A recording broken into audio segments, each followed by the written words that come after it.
ಜ್ವರ ಬಂದಾಗ ತುಂಬ ಹೆದರ್ಕೊಳ್ಳೋ ಬದಲು ಮನೆಯಲ್ಲೇ ನಾವು ಕೆಲವೊಂದು ಸಿಂಪಲ್ ರೆಮಿಡೀಸ್ಗಳನ್ನು ರೆಡಿ ಮಾಡ್ಕೊಳ್ಬಹುದು. ಇವತ್ತು ಅಂಥದ್ದೇ 4 ಮನೆಮದ್ದುಗಳನ್ನು ಜ್ವರ ಕಡಿಮೆ ಮಾಡ್ಕೊಳ್ಳೋದಕ್ಕೆ ಹೇಳ್ತಾ ಇದ್ದೀನಿ. ಹಾಯ್ ಹಲೋ ನಮಸ್ಕಾರ ಎಲ್ರಿಗೂ.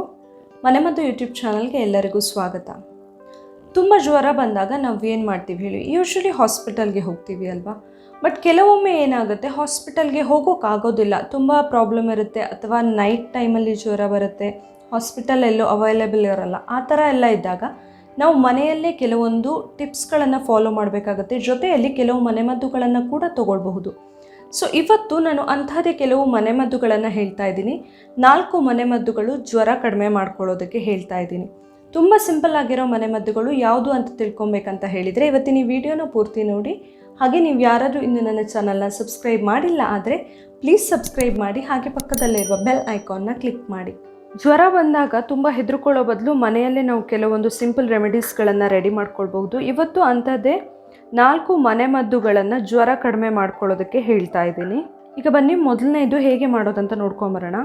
ಫಸ್ಟಿಗೆ ಒಂದು ಪಾತ್ರೆಗೆ 1 ಲೋಟ ಆಗುವಷ್ಟು ನೀರನ್ನು ಹಾಕಿದ್ದೀನಿ. ನೀರನ್ನು ಹಾಕಿ ನಾನು ಅದನ್ನ ಕುದಿಯೋಕ್ಕೆ ಇಡ್ತೀನಿ.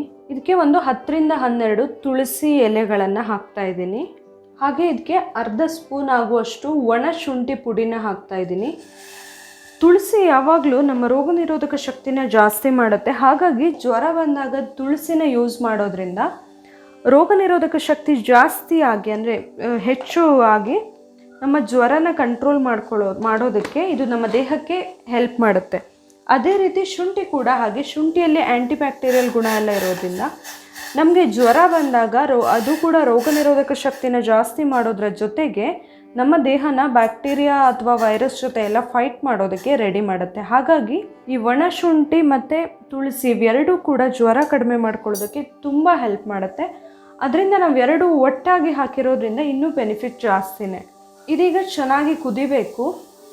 ಒಂದು ಕುದಿ ಬರೋ ತನಕ ಉರಿ ದೊಡ್ಡ ಇರಬಹುದು. ಆಮೇಲೆ ಸ್ವಲ್ಪ ಸಣ್ಣ ಉರಿಯಲ್ಲಿ 1-2 ನಿಮಿಷ ಕುದಿಸ್ಬೇಕು ಅದನ್ನು. ಇದು ಚೆನ್ನಾಗಿ 1-2 ನಿಮಿಷ ಕುದ್ಮೇಲೆ ಅದಕ್ಕೆ ಸ್ವಲ್ಪ ಕೆಂಪು ಕಲ್ಸಕ್ಕರೆನ ಹಾಕ್ತಾಯಿದ್ದೀನಿ. ಲಾಸ್ಟಲ್ಲಿ ಹಾಕಿದರೆ ಸಾಕು. ಕೆಂಪು ಕಲ್ಸಕ್ಕರೆ ಯಾವಾಗಲೂ ದೇಹಕ್ಕೆ ತುಂಬಾ ಒಳ್ಳೆಯದು. ಇನ್ ಕೇಸ್ ಕಫದಿಂದ ಎಲ್ಲ ಆಗಿದ್ದಿದ್ರೆ ನಮಗೆ ಜ್ವರ, ಕೆಲವೊಮ್ಮೆ ಕಫ ಜಾಸ್ತಿ ಆದಾಗ ಕೂಡ ಜ್ವರ ಬರುತ್ತಲ್ವ. ಸೊ ಇನ್ ಕೇಸ್ ಕಫ ಏನಾದರೂ ಒಳಗಡೆ ಗಟ್ಟಿ ಆಗಿದ್ದಿದ್ರೆ ಈ ಕೆಂಪು ಕಲ್ಸಕ್ಕರೆ ತುಂಬ ಮ್ಯಾಜಿಕ್ ಮಾಡುತ್ತೆ. ಯಾಕಂತ ಹೇಳಿದರೆ ಕೆಂಪು ಕಲ್ಸಕ್ಕರೆನ ನಾವು ದಿನ ನಾವು ಕಾಫಿ ಟೀ ಕುಡಿಯೋದಿರಲಿ, ಅಥವಾ ಕಷಾಯ ಕುಡಿಯೋದಿರಲಿ, ಅಥವಾ ಈ ಥರ ಏನೇ ಹೋಮ್ ರೆಮಿಡಿನ ಮಾಡೋದಿರಲಿ, ಯಾವುದ್ರಲ್ಲಾದರೂ ಕೆಂಪು ಕಲ್ಸಕ್ಕರೆನ ಯೂಸ್ ಮಾಡಿದರೆ ಅದು ನಮಗೆ ತುಂಬಾ ಹೆಲ್ಪ್ ಮಾಡುತ್ತೆ. ಕಫ ಏನಾದರೂ ಒಳಗಡೆ ಗಟ್ಟಿಯಾಗಿದ್ದರೆ ಅದನ್ನ ಕರಗಿಸೋಕೆ. ಇದೀಗ ಚೆನ್ನಾಗಿ ಕುದ್ದಿದೆ. ಸ್ಟವ್ ಆಫ್ ಮಾಡ್ಕೊಂಡ್ಬಿಡ್ತೀನಿ. ಸ್ಟವ್ ಆಫ್ ಮಾಡಿಕೊಂಡು ಅದನ್ನು ಸೋಸ್ಕೊಳ್ಬೇಕು ನಾವು ಫಸ್ಟಿಗೆ. ಇದನ್ನು ತುಂಬ ಬಿಸಿ ಏನು ಕುಡಿಬೇಕಂತ ಇಲ್ಲ, ಸ್ವಲ್ಪ ತಣ್ಣಗಾದ್ಮೇಲೆ ಕುಡಿಲೂಬಹುದು. ಈಗ ಇದು 1 ಲೋಟ ಏನಿದೆಯಲ್ಲ, ಇದನ್ನು 3 ಪಾಲು ಮಾಡಿ ದಿನಕ್ಕೆ 3 ಟೈಮಲ್ಲಿ ಕುಡಿಬೇಕು. 1 ಪಾಲು 1 ಟೈಮಲ್ಲಿ. ಟೋಟಲಿ ಒಂದಿನಕ್ಕೆ 1 ಲೋಟ, ಆದರೆ 3 ಸಾರಿ 3 ಪಾಲು ಮಾಡಿಕೊಂಡು ಕುಡಿದ್ರೆ ಜ್ವರ ಆದಷ್ಟು ಬೇಗ ಗುಣ ಆಗುತ್ತೆ. ಇದರಲ್ಲಿರೋ ತುಳಸಿ, ಒಣಶುಂಠಿ ಹಾಗೆ ಕೆಂಪು ಕಲ್ಸಕ್ಕರೆ ಏನು ಆ್ಯಡ್ ಮಾಡಿದ್ದೀವಲ್ಲ, ಸೊ ಇದರಿಂದೆಲ್ಲ ಆಗಿ ಜ್ವರ ಬೇಗನೆ ಕಡಿಮೆ ಆಗುತ್ತೆ. ಈಗ 2ನೇ ಮನೆಮದ್ದು ಜ್ವರಕ್ಕೆ ಮಾಡೋದು ಹೇಗಂತ ಹೇಳ್ತೀನಿ. ಇದಕ್ಕೆ ಫಸ್ಟಿಗೆ ಒಂದು ಪಾತ್ರೆಗೆ 3/4 ಲೋಟ ಆಗುವಷ್ಟು ನೀರನ್ನು ಹಾಕಿದ್ದೀನಿ. ಈ ನೀರನ್ನು ಈಗ ಕುದಿಯೋಕೆ ಇಟ್ಕೊಂಡ್ಬಿಡ್ತೀನಿ. ನೀರನ್ನು ಕುದಿಯೋಕೆ ಇಟ್ಕೊಂಡು ಅದಕ್ಕೆ 1 ಸ್ಪೂನ್ ಆಗುವಷ್ಟು ಕೊತ್ತಂಬರಿನ ಹಾಕಬೇಕು. ಕೊತ್ತಂಬರಿ ಅಥವಾ ಧನಿಯಾ. ಇದನ್ನು ಈಗ ಚೆನ್ನಾಗಿ ಕುದಿಸ್ಬೇಕು. ಧನಿಯಾ ಕೂಡ ಹಾಗೆ ದೇಹಕ್ಕೆ ತುಂಬ ತಂಪು, ಆದರೆ ಅದರಲ್ಲಿ ತುಂಬ ಮೆಡಿಸಿನಲ್, ಅಂದರೆ ಔಷಧೀಯ ಗುಣಗಳು ತುಂಬಾ ಇದ್ದಾವೆ. ಸೊ ಜ್ವರ ಕಡಿಮೆ ಮಾಡ್ಕೊಳ್ಳೋದಕ್ಕೆ ಈ ಕೊತ್ತಂಬರಿ ನೀರು ತುಂಬಾ ಹೆಲ್ಪ್ ಮಾಡುತ್ತೆ. ಕೊತ್ತಂಬರಿ ನೀರು ಅಂತನಾದರೂ ಹೇಳ್ಬೋದು ನೀವು, ಕೊತ್ತಂಬರಿ ಕಷಾಯ ಅಂತನಾದರೂ ಹೇಳಬಹುದು. ತುಂಬಾ ಹೆಲ್ಪ್ ಮಾಡುತ್ತೆ. ಸೊ ಇದನ್ನು ಕೂಡ ನಾವು ಮಾಡ್ಕೊಳ್ಬಹುದು ಜ್ವರ ಕಡಿಮೆ ಮಾಡ್ಕೊಳ್ಳೋದಕ್ಕೆ. ತುಂಬ ಈಸಿಯಾಗಿ ಮಾಡ್ಬೋದು ಇದನ್ನು ಈಗ ಚೆನ್ನಾಗಿ ಕುದಿಯೋಕೆ ಬಿಡ್ತೀನಿ. ಇದು 1 ಕುದಿ ಬರೋ ತನಕ ಸ್ವಲ್ಪ ದೊಡ್ಡ ಉರಿಯಲ್ಲಿ ಇರಬೇಕು. ಆಮೇಲೆ ಸ್ವಲ್ಪ ಸಣ್ಣ ಮಾಡಿ, ಗ್ಯಾಸ್ ಸಣ್ಣ ಮಾಡಿ 1-2 ನಿಮಿಷ ಕುದಿಸ್ಬೇಕು. ಮತ್ತು ಇದೀಗ ಸರಿಯಾಗಿ ಕುದ್ದಿದೆ. ಸ್ಟವ್ ಆಫ್ ಮಾಡ್ತೀನಿ. ಇದನ್ನು ಈಗ ಸೋಸ್ಕೊಳ್ಬೇಕು. ನಾವು 1-2 ನಿಮಿಷ ಸಣ್ಣ ಉರಿಯಲ್ಲಿ ಕುದಿಸಿದಾಗ ಧನಿಯಾದು ಫ್ಲೇವರ್ ಎಲ್ಲ ಬಿಟ್ಕೊಳ್ಳುತ್ತೆ, ಅದರ ಸತ್ವ ಎಲ್ಲ ಬಿಟ್ಕೊಳ್ಳುತ್ತೆ. ನೋಡಿ, ಕಲರ್ ಕೂಡ ಚೇಂಜ್ ಆಗಿರುತ್ತೆ. ಇದಕ್ಕೆ ನಾನು ಸ್ವಲ್ಪ ಹಾಲನ್ನು ಹಾಕ್ತಾಯಿದ್ದೀನಿ. ಹಾಲು ಹಾಕಿದರೆ ಕೊತ್ತಂಬರಿ ಕಷಾಯ ತುಂಬ ಟೇಸ್ಟ್ ಚೆನ್ನಾಗಿರುತ್ತೆ. ನಿಮಗೆ ಇನ್ನೂ ಟೇಸ್ಟ್ಗೆ ಬೇಕಂದರೆ ಸ್ವಲ್ಪ ಬೆಲ್ಲ ಅಥವಾ ಸ್ವಲ್ಪ ಕಲ್ಸಕ್ಕರೆ ಕೂಡ ಹಾಕ್ಕೊಳ್ಬಹುದು. ಇಲ್ಲ ಆದರೆ ಹೀಗೆ ಮಾಡಿ ಸ್ವಲ್ಪ ಹಾಲು ಹಾಕಿ ಬಿಸಿ ಬಿಸಿಯಾಗಿ ಕುಡಿಬೇಕಿದನ್ನು. ದಿನಕ್ಕೆ 3 ಸಾರಿ ಕುಡಿಬೇಕಾಗುತ್ತೆ. ಬೆಳಿಗ್ಗೆ, ಮಧ್ಯಾಹ್ನ, ರಾತ್ರಿ 3 ಸಾರಿ ಕುಡಿಬಹುದು, ಸಂಜೆ ಅಥವಾ ರಾತ್ರಿ. ಇದರಿಂದ ನಮಗೆ ಯಾವುದೇ ಸೈಡ್ ಎಫೆಕ್ಟ್ಸ್ ಕೂಡ ಇರೋದಿಲ್ಲ, ಯಾಕಂದರೆ ಧನಿಯಾ ತುಂಬಾ ಒಳ್ಳೆಯದು ನಮ್ಮ ದೇಹಕ್ಕೆ.